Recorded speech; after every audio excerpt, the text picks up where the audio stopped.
You know, if there's one negative of having the fans back is that you can't hear the players in their post-match interviews. But we managed to get some information from both Mason Greenwood and Bruno Fernandes. But Paul, I asked you at full time during the break. Everything came together today on an opening day victory, and in some style. You're getting a little bit excited, aren't you, on the back of that? It's hard not to. When you see a performance like that, the first game of the season, and when you've seen United teams over the last 6-7 years, it's not always been as exciting as what we've seen now. Yeah. One thing I would say, when Liverpool won the league for the first time, when City won the league for the first time, you felt them coming. You felt like the year before, the 2 years before, they're ready to win the league. I didn't really get that impression last year. I just wondered if it's going to be that kind of year where they're coming and next year might be the year. I don't know.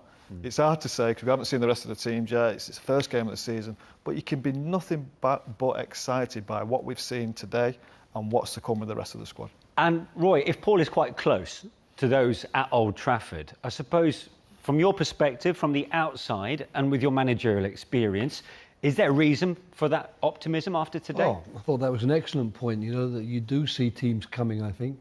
And I think they are building up to this. The quality of the signings will definitely help. The strengthening of the bench, which Paul has mentioned on several occasions.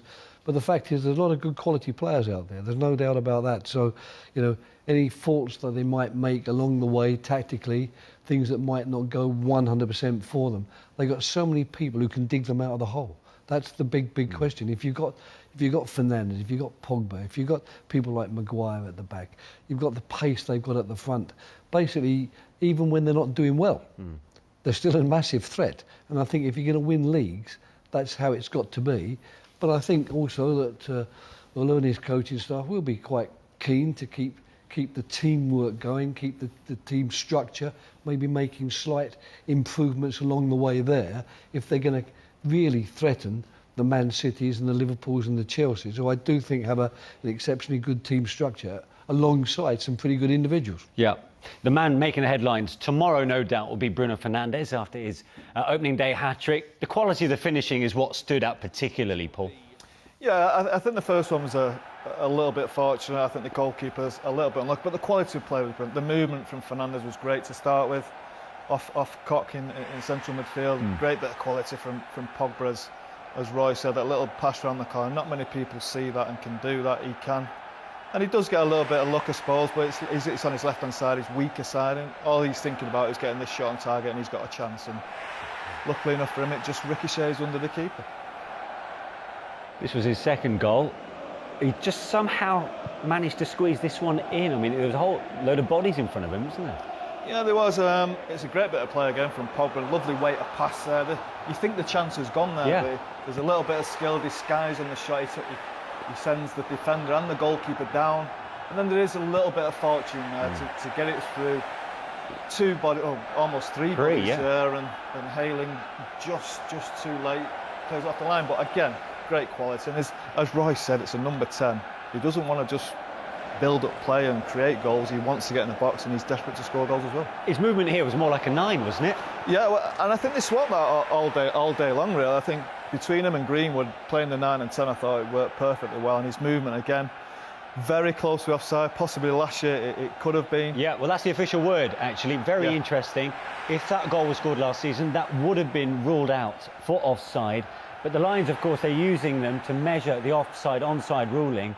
But they were overlapping, so advantage this season is given to the attacking side. And I suppose that's what we want, isn't it? Because we want those goals to be rewarded. Yeah, rightly so. I think last year there was too much drama made over little, toenails, armpits, whatever it was, and there was no fuss there. Look, it was close to being offside. We know that. But anyway, let's talk about the movement. The finish as well was fantastic, and what a start to the season for Fernandes.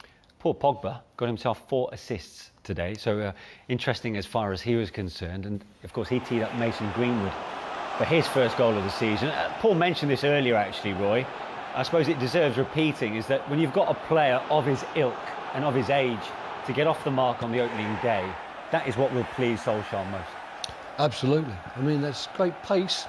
He's still got a lot to do there. He's a long run, a long bursting run, really, to to keep his eye on the ball, to know where the goal is, and then to concentrate on his technique and striking the ball as he does. That's just good quality centre forward play. There's no doubt about it. That wasn't the end of it though, Paul, was it? No, it wasn't. No, I'm really pleased with Fred as well. Runs off his midfield man. I'm sure Bielsa won't be happy with Click, I think it was, who he runs off. But no, he's had a lot of criticism, and for him to join in and get a goal like that is, you know, I'm really pleased with him, because he does a lot of hard work in that midfield. He breaks the play down, gives it to the players who are more creative. So I think he deserved that, and let's hope this season's a lot better for him. Yeah, unbelievably, for Paul Pogba, he managed 3 Premier League assists the whole of last season. He's managed 4 on the opening day. And that bodes well for a player who, even to this moment, is future at Old Trafford looks a little bit uncertain still. He's into his final year. Yeah, I suppose it does. I think he'll stay. Do you? Yeah, I think he will. Yeah, when he's playing, maybe a couple of years ago or last year, in a team that wasn't quite functioning as well as this one looks like it might do, with the amount of attacking players he's got, the ability he's got, I think he'll add a lot to this team. And I think he'll end up signing a new contract with, if this team carries on in this manner, progressing like it is. I think I don't want to get too excited, but it's a team that can go on and win trophies, and that's what he wants to do. You're allowed to get excited now again. From a manager's perspective, no doubt Ole Gunnar Solskjaer will just want to temper expectations right now. Yes, I think he'll understand as well the point I made earlier. This is an expansive game. You know, Leeds are an expansive team. They can cause you a lot of problems with their expansive play, but if you're able to deal with their play and get control of the ball, if you can get turned as often as United did today in the midfield, there was some fantastic play for the midfield players when they were being fed the balls, getting turned with the ball and then attacking that space in front of the back four. Well, if you've got the ability to do that, then you as a team playing against them, you find Pogba on the ball behind your midfield, you find Fernandes on the ball behind your midfield. You start to worry, because if they're going to make the runs they did today, the ball's going to be fed in. Right. And then you just hope, I suppose, if you give them that many other chances, they're going to miss them. But they didn't look like missing today. No, they certainly didn't. There's one of the goals which really highlights one of my pet hates, and that's the one I think that Fernandes scores, which is allowed on the sort of the goal line technology rule. Seeing the defender who's trying to defend it with his hands behind his back, I mean, that really does drive me crazy. I do not understand how we can expect defenders to defend and keep their balance if they're running with their hands behind their back. Yeah, I think Paul agrees with you as well.